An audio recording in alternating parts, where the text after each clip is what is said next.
Hello, my name is Sandra, and I'm 35 years old. I work in an office and currently live with my husband, Matthew, and his mother in their family home. Despite being married, I often feel a sense of emptiness in my relationship due to the relentless bullying from my mother-in-law, which never seems to improve. Matthew and I first met through our jobs. Our companies were collaborators, which led us to work closely on various projects. As we spent more time together, our relationship blossomed, and we began going out for meals and enjoying dates. After a year of dating, Matthew proposed, and we tied the knot when I was 32. At first, our marriage was blissful, just the two of us, exploring life together. I had yet to uncover Matthew's true nature. We both had thriving careers, allowing us to indulge in luxurious weekends filled with trips and gourmet dining. I envisioned a future brimming with beautiful memories.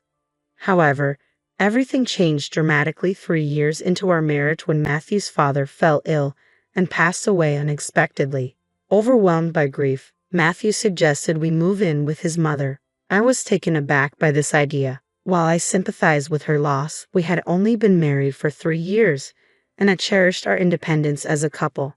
In the wake of these events, my relationship with my mother-in-law soared. Her treatment of me became increasingly harsh, making our living situation unbearable. In an unexpected twist, she handed me divorce papers, claiming it would be best for everyone if Matthew and I separated. Confused and heartbroken, I decided to take a break and stayed with my parents for a month to gather my thoughts and seek advice from my father. During this time, I took the difficult step of filing for divorce. My decision felt right, but soon after, my mother-in-law began bombarding me with calls, begging for forgiveness and admitting her mistakes. This period was incredibly challenging, forcing me to reevaluate my relationships and the direction of my happiness. As I navigated these turbulent waters, I learned the importance of setting boundaries and prioritizing my well-being amid familial pressures. Matthew expressed a strong desire to remain close to his mother after his father's death, feeling a deep responsibility to care for her as her only son. And her only son, he often said, "So I feel like I need to take care of her as much as I can," he told me, his voice heavy with a sense of duty that was only intensified by his regret for not being more attentive to his father before he passed away. Watching Matthew grapple with the weight of his father's death, I felt compelled to support him, even though I had reservations about moving in with his mother. Soon, we made the transition to my mother-in-law's house. Upon our arrival, she expressed her relief with warmth. "It's good of you to be here," she said, beaming at Matthew. "You don't have to worry anymore now that we're here," he reassured her. Her response was filled with gratitude. "Thank you, dear. I'll take care of you both from now on." While Matthew appreciated her words, I sensed a chill in the air whenever I was involved. After settling in, we joined my mother-in-law in the living room, where she had prepared an array of treats from her bakery featuring her beloved almond paste. Matthew's eyes sparkled with childlike glee as he praised the delicacies, and for a moment, I couldn't help but share in his joy. However, the atmosphere shifted when my mother-in-law turned to me, her expression icy. "Sandra, are you all right? Why do you look so lost?" Her tone was brisk as she suggested we make some coffee to accompany the pastries. As I fumbled to find the coffee supplies, she remarked snidely, "Where are the coffee pots and things? You're so useless, aren't you?" She gestured toward a cluttered shelf, adding with a dismissive tone, "Oh, look, they're over there where the wife's stuff is." Her comment stung, especially since it was unfounded. I had always done my part to help out, yet she seemed determined to portray me otherwise. This interaction served as a stark reminder of the challenging dynamics in the house, reinforcing my doubts about our decision to move in. Before my husband and I made this choice, we often visited his mother's home. Whenever I attempted to help around the house, she would insist, "No need, just sit down," effectively barring me from the kitchen. It was clear she had specific ways she preferred things done and didn't want anyone disrupting her system. Eventually, I stopped offering to help, thinking it might ease the tension. Unfortunately, this only made matters worse. She continued to snap at me unexpectedly, which felt incredibly unfair. After one particularly sharp rebuke, she fixed me with a stern gaze and demanded, "What's with that look? Do you have a problem?" Not wanting to escalate the conflict, I silently hoped my husband would intervene. I glanced over at him, seeking some support, but he was absorbed in his phone, seemingly oblivious to the discomfort his mother was causing me. It was frustrating and hurtful that he didn't seem to notice, let alone address the situation. This tension was only the beginning of our difficult living arrangement. Almost immediately after moving in, issues began to surface more frequently. One morning, she barged into our room, exclaiming, "Hey Sandra, why are you still sleeping?"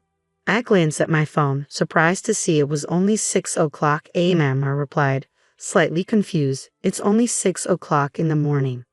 Unfazed, she retorted, "So what? You should be up making breakfast and preparing Matthew's lunch. And don't forget, you're supposed to clean the bathroom every day."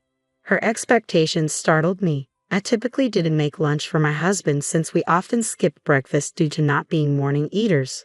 Moreover, cleaning the bathroom before heading to work felt impractical and exhausting. The demands of waking up early to complete all these tasks seemed unreasonable and overwhelming. As I hesitated to respond to my mother-in-law's early morning demands, she grew increasingly irritated, questioning my capabilities and upbringing. "Why are you just standing there? Hurry up. What kind of upbringing did you have to become so useless?" Her harsh words cut deep, igniting a mix of anger and determination within me. In response, I resolved to meet her expectations head-on. From that point forward, I began waking up at 6 a.m. every day, preparing not just basic meals but also more elaborate dishes for breakfast and lunch for both my husband and me. I made it a point to keep the bathroom impeccably clean, and to my surprise, I found a sense of satisfaction in maintaining a spotless space. It felt good to create an inviting environment. My husband noticed my efforts and often expressed his gratitude for the meals and the cleanliness. However, despite my increased efforts, my mother-in-law's attitude did not improve. Instead, her demands escalated. One day, she would crave Japanese cuisine, only to switch to French the next, insisting on homemade pizza and freshly cooked pasta paired with red wine from upscale shops. These requests came with the tone of a special occasion, yet they quickly became daily expectations. The most frustrating aspect was that my husband seemed to always side with her. He would instruct me to adhere strictly to his mother's wishes, saying, "Make sure you do it exactly how my mom wants," without ever offering to help. He completely disengaged from the tasks, leaving everything to me. As a result, our precious days off were consumed with preparing elaborate dinners for his mother. Moreover, she relentlessly critiqued my life choices. "You're a wife. Why are you still working? You should be at home, supporting your husband. Plus, you're getting older and your time to have children is running out. Do you realize you're almost worthless?" she asserted daily. Her words were not only demanding but deeply hurtful, causing me to reflect on her character and wonder about the kind of upbringing that shaped such a harsh personality. Her constant criticisms made me question the sustainability of living under such scrutiny and pressure. One particularly stressful day, compounded by work and the ongoing tension with my mother-in-law, my husband confronted me with an accusation. "My mom says you're neglecting the housework. Is that true? You never listen to me and always act defiantly. I used to appreciate the lunches you made every day, but now it's all frozen food," Matthew said, his voice laced with disappointment. "Do you believe what your mom says?" "Of course I believe her. Why wouldn't I? Are you suggesting my mom is lying?" His tone sharpened, dripping with accusation. "You're acting terribly as a wife. Can't you fulfill your role properly?" I was furious at his lack of understanding and support. "What are you talking about? Just look for yourself. I make homemade lunches, clean, do laundry, and cook dinner every day." My frustration boiled over. "I'm telling you to stop lying. What mom says is true," Matthew snapped, dismissing my efforts as if they were inconsequential. "You're acting crazy." "Crazy? You're such a mama's boy. What are you even saying? You never believe me or help me with anything," I shot back, the argument escalating quickly. His face flushed with anger, and our exchange marked a significant deterioration in our relationship. From that day on, home became increasingly challenging. Whenever my mother-in-law criticized or harassed me, Matthew began echoing her insults. "Hey, is dinner ready? I just got home. Hurry up," he demanded one evening as soon as he walked through the door. "You're so slow and useless," my mother-in-law added, her words hitting me like daggers. As they berated me, I muttered under my breath, "You're both failures," feeling exhausted and isolated. They then decided to go out to eat together. "Never mind. Let's just go out to eat," Matthew suggested abruptly. "That sounds good. Let's go," my mother-in-law agreed enthusiastically. I was left behind, completely excluded from the outing, a clear sign of how disconnected I had become from what was supposed to be my family. Each day, I endured insults and belittlement from both of them, making me question the viability of staying in such a marriage. Was enduring this relentless negativity really worth it? It was then that life handed me an unexpected chance to change everything. As I pondered this new opportunity, a flicker of hope ignited within me. I finally realized that I didn't have to endure the toxic environment created by my husband and mother-in-law any longer. Their usual taunts persisted, unabated. "You're worthless as a daughter-in-law. I can't fathom how my son ended up marrying you," my mother-in-law scolded, with Matthew smirking beside her, clearly enjoying the moment. Seizing the opportunity, I stood up with unwavering resolve. "I'm going back to my parents' house for a month," I announced. They both stared at me, their faces a mixture of surprise and anger. "What about the house? What if there's a fire?" my husband exclaimed, panic evident in his voice. "You're being incredibly irresponsible. If you leave, then just divorce my son," my mother-in-law shouted, her anger palpable as she yanked open a drawer and pulled out divorce papers, thrusting them at me. "Go ahead, sign them," she challenged. "Oh, Mom, you're prepared for this," Matthew remarked, clearly taken aback. "That's right, you have no choice but to obey us. If you don't like it, then get a divorce," my mother-in-law asserted, convinced of her control. "Fine, let's get divorced then," I responded decisively, surprising them both. Their eyes widened in shock at my firm stance, but I ignored their reactions and began filling out the divorce papers. "I'm done with my part, so please leave quickly," I told them, my voice steady. Matthew blinked in disbelief, unable to reconcile the woman standing before him with the one he thought he could easily manipulate. "Was that earlier just a bluff? That's lame," he muttered, struggling to grasp that I was genuinely reclaiming my life and independence. When I insisted on finalizing the divorce, Matthew's demeanor shifted dramatically. He glared at me sharply. "Don't mess around." "I'm serious," I asserted, my resolve unwavering. Without another word, Matthew snatched the divorce papers from my hands and swiftly filled in his section. He slammed the papers down on the table. "Is this good enough?" he asked, his tone bitter. "Even if you want to take it back, it's too late." "Oh well, this means it's over for you too," he declared, attempting to mask his dismay with bravado, a cold laugh escaping him. My mother-in-law chimed in my heart, "It's over for you guys." But I thought to myself, "It's truly over for you." With no further delay, I left their house and immediately submitted the divorce papers.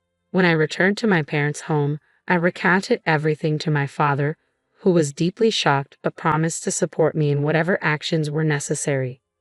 A month later, my phone was inundated with calls from my mother-in-law. "Hello, what do you want?" I answered, my tone icy. "We're strangers now," she replied, her voice pleading. "Please don't say that. Matthew and I are in a difficult situation." Her words dripped with insincerity. "Oh, really? That must be tough for you," I replied curtly. Her response was predictably sarcastic, revealing the true colors of our fractured relationship. "I haven't said anything yet. I'd rather end this call. Can I hang up?" I pressed, eager to disconnect. "Wait, I have a favor to ask. Can you talk to your father?" she implored, her voice tinged with desperation. "Why should I, after everything you and Matthew put me through?" I shot back, irritation bubbling to the surface. "I'm sorry about that," she replied, attempting to mend bridges. "I didn't realize your father's company is an important business partner of Matthew's." Her words hit me hard. It turned out my father ran a successful company that had dealings with Matthew's. We probably discussed this before getting married, but at that time, my father-in-law was still alive, and my mother-in-law hadn't felt the need to involve herself in those discussions. As for Matthew, it was strange that he didn't remember, but perhaps he had forgotten while siding with his mother and criticizing me. When my father decided to sever business ties, Matthew's company offered to continue the contract by letting him go, resulting in his job loss. This turn of events highlighted the consequences of their actions and how my departure had set everything in motion. Matthew had ambitious plans to remodel our family home, anticipating us living together long-term. To finance these renovations, he had taken out a substantial loan. However, with his recent unemployment, managing the repayments became nearly impossible. Up until our divorce, I had contributed my fair share to our living expenses, which had helped keep us afloat financially. Now, with the divorce finalized, Matthew and my mother-in-law found themselves in a precarious situation. Why did you feel the need to show off by remodeling the house, Matthew? You're so proud, just like your mother. I couldn't help but think as I listened to their financial turmoil. My mother-in-law reached out again, her voice desperate. Please help me, she pleaded. I apologize for my mistakes, she added, her tone weak and devoid of her usual defiance. I'm sorry, but I can't forgive you for what you've done, I responded firmly. If you're expecting me to help, it's pointless. Instead, focus on finding a job, even if it's temporary. This conversation is a waste of time, so I'm ending it now. With that, I ended the call and took the decisive step of blocking their numbers. Later, I learned that Matthew and his mother couldn't keep up with the mortgage payments and were forced to sell the house. It was a relatively new home, one that could have comfortably supported my mother-in-law through her retirement. It was a shame that their poor financial management and unnecessary extravagance led to such a waste. They ended up relocating to an apartment on some island where my ex-husband now works part-time. This drastic change in their circumstances highlighted the impact of their actions and their severed ties. While they now relied on my mother-in-law's pension to make ends meet, I was preparing for a significant change in my own life. Instead of renting a new place right away, I decided to stay with my parents until my departure. This time with them was precious to me, and I intended to cherish every moment until I moved overseas. I was filled with excitement and hope about starting anew in a different country. Despite the past difficulties with my ex-husband and mother-in-law, I remained optimistic about what the future held. It puzzled me why they had treated me poorly, but I felt relieved to have severed those ties.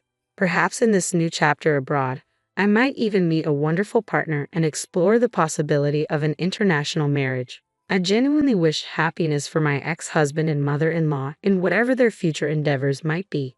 Thank you for following my story. If you found it engaging, please consider subscribing to the channel. I look forward to sharing more updates and stories with you as I embark on this exciting journey.